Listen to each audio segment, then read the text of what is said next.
Bonjour, donc voici la 6e édition de mon émission Les 300 secondes. Et aujourd'hui, je voudrais m'adresser aux étudiants, aux lycéens et à leurs enseignants, parce que la question de l'école n'est pas une question qui appartient à ceux qui y sont. L'école est une question qui appartient, comme le disait Jaurès, à la nation, à la République. Et aujourd'hui, je vais vous parler de la réforme gouvernementale dans l'admission à l'université qui menace les futurs lycéens d'une sélection certes déguisée mais bien réelle. Et je pense que c'est significatif sur un changement profond dans l'éducation nationale, mais j'y viendrai à la fin de cette émission. D'abord, en quoi consistent les mesures?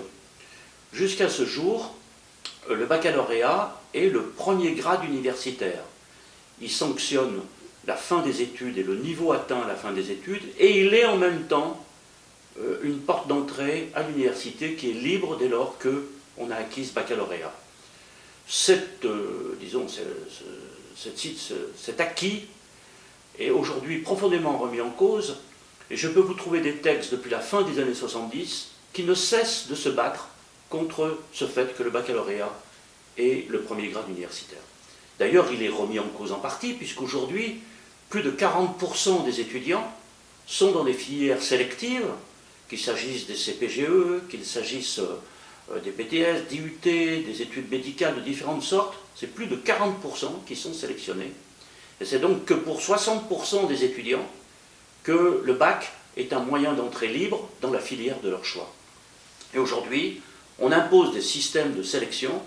D'abord, le conseil de classe de terminale, donc composé des professeurs de lycée, et que je connais bien, et qui n'ont pas l'information suffisante sur l'orientation universitaire, vont donner un avis, et puis ensuite, ça va guider le choix des universitaires, qui eux peuvent décider d'admettre sous conditions, différentes conditions, y compris en obligeant les étudiants à suivre des cours de rattrapage qui leur fera perdre une année. Donc pour tous les étudiants, dont de très nombreux étudiants ont des conditions de ressources difficiles, ça va être un véritable obstacle à la poursuite des études. Et on sent bien que c'est une sélection de fait qui est organisée, même si le gouvernement prétend le contraire. Et c'est pas parce que le système actuel d'admission post-bac, l'APB, le logiciel qui gère tout ça, a eu un gros bug, que c'est une raison pour supprimer cette liberté. C'est pas parce qu'il y en a 40% qui sont sélectifs qu'il faut que 100% soient sélectionnés. Donc il va falloir que nous nous défendions, et nous défendions aujourd'hui publiquement le maintien du bac comme premier grade universitaire.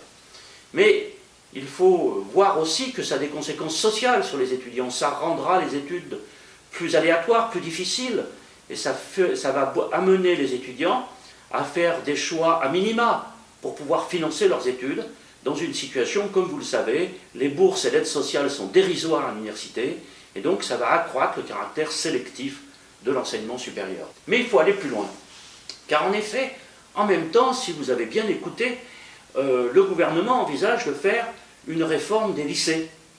Et cette réforme des lycées, qui est explosive, ce qu'il nous propose, est complètement corrélée à la remise en cause du bac. Et du bac comme moyen d'entrer à l'université. En quoi consiste cette réforme des lycées, sur laquelle on a tracé des pistes qu'on a découvert un matin à la radio alors que personne n'avait reçu de documents, et il envisage de le développer dès l'année prochaine. Et d'ailleurs, ça ne m'étonne pas que M. Blanquer, le ministre de l'Éducation, ressorte ça, parce que quand il était à la direction de l'enseignement scolaire ou dans les arcanes du pouvoir, même sous d'autres gouvernements, il ne cessait d'avancer cette issue. Qu'est-ce qu'il nous propose dans les lycées? Dans les lycées généraux, de supprimer les filières. Et de manière très démagogique, on dit aux étudiants, vous serez libres de choisir l'enseignement qui vous plaît. Donc, au nom de la liberté de choix, chacun pourra choisir sa dominante, l'enseignement secondaire, puis tiens, ça ne me plaît pas de faire des maths, et ben je vais faire un peu d'éducation physique à la place. Voilà, chacun pourra choisir une sorte de patchwork d'enseignement, et on a ainsi, au nom de la liberté, un éclatement, avec des précisions intéressantes quand vous lisez leurs textes à tous ces partisans de ce système libéral. C'est au fond, briser l'unité de la classe, dans laquelle il y a un professeur qui est censé donner le même enseignement à tous les élèves de la classe. C'est l'idée qu'il faudrait que l'enseignement devienne totalement individualisé. alors c'est à la mode. Alors attention, il est bien évident que chaque élève, et j'en sais quelque chose, est en lui-même, comment dire, un équilibre, et que l'enseignement doit s'adapter au développement de chaque élève. Mais dans la classe, c'est des choses que les enseignants savent faire. Mais en brisant l'unité de la classe, on brise l'égalité de tous devant l'enseignement. Et les diplômes ne seront plus garantis nationalement, puisque le bac sera fait par contrôle continu.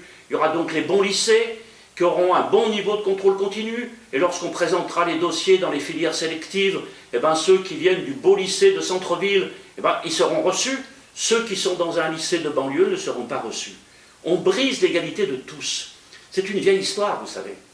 Ce débat a eu lieu au XVIIIe siècle, lorsqu'on commençait les premiers développements d'éducation de masse, et il y avait deux écoles, l'école anglo-saxonne et l'école continentale, comme on disait. L'école anglo-saxonne était pour l'individualisation de tous, un enseignement qui ne serait dirigé que vers les élites. L'école continentale considérait qu'il fallait mettre en place des classes dans lesquelles tous les élèves soient présents, même s'il était encore à l'époque inégalitaire, et pour que tout le monde puisse avoir accès à cet enseignement. On a retrouvé ce débat tout au long, différentes étapes de l'évolution de l'éducation de masse. Et on le retrouve aujourd'hui, soit l'égalité avec la constitution de classes et l'accès de l'enseignement à tous, soit la liberté de chacun qui va développer les inégalités scolaires. Donc aujourd'hui, certes, notre système éducatif est inégalitaire parce qu'il subit, comme l'a très bien expliqué Bourdieu, les effets de l'inégalité sociale dans la société qui se répercutent dans les inégalités scolaires. Mais ce n'est pas une raison pour les amplifier en mettant en place un système libéral. Voilà pourquoi je vais répondre à l'appel de mon syndicat, puisque j'en suis toujours membre en tant que retraité, qui appelle à manifester le 16 prochain avec les jeunes contre cette réforme. Et je pense que nous avons besoin de développer des explications.